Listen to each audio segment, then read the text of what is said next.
অসন্তুষ্ট হয়ে কেন ওয়াকআউট করলেন? আমরা অল ইন্ডিয়া তৃণমূল কংগ্রেসের পক্ষ থেকে সাগরিকা ঘোষ আমাদের রাজ্যসভার ডেপুটি লিডার এবং আমরা দুজনেই 267 নোটিশ দিয়েছিলাম। বাংলার প্রতি বঞ্চনা এবং রাজ্যগুলোর প্রতি বঞ্চনা যেভাবে চলছে এটা একটা অভাবনীয় ব্যাপার। এই রাজ্যগুলোর বঞ্চনা নিয়ে আমরা আলোচনা চাই, বাংলার প্রতি বঞ্চনা নিয়ে আলোচনা চাই বলেই আমরা 267 নোটিশ দিয়েছিলাম। এই যে কোঅপারেটিভ ফেডারেলিজম সম্পূর্ণভাবে অগ্রাহ্য করা হচ্ছে। আর পশ্চিমবঙ্গের ক্ষেত্রে দেখা যাচ্ছে 1,75,000 কোটি টাকা হচ্ছে বকেয়া।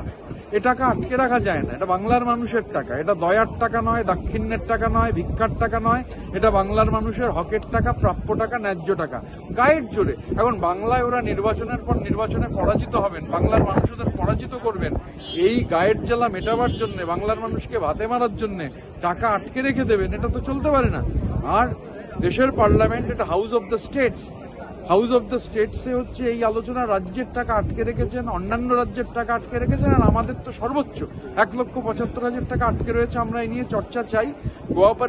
কোঅপারেটিভ ফেডারেলিজম সম্পূর্ণভাবে এই সরকার অগ্রাহ্য করছেন এবং যে ভঙ্গিমায় এটা মানুষের বিরুদ্ধে যুদ্ধ। বাংলার মানুষ ওদের সমর্থন করেন না, বারবার ওদের হারিয়ে দেন। বাংলার মানুষ মমতা বন্দ্যোপাধ্যায়ের সঙ্গে আছেন। এই রাগে এই টাকা আটকে রাখা যায় না। ওরা এটা করেই চলেছেন। মানুষ আবার জবাব দেবেন। কিন্তু পার্লামেন্টের ভেতরে আমরা সাগরিকা দিয়ে এবং আমরা 267 নোটিশ এই জন্য দিয়েছিলাম, কারণ এই নিয়ে আলোচনা জরুরি। তো আলোচনা ওরা অ্যালাউ করেননি, অন্যান্য বিরোধীদের সঙ্গে আমরাও বেরিয়ে এসেছি।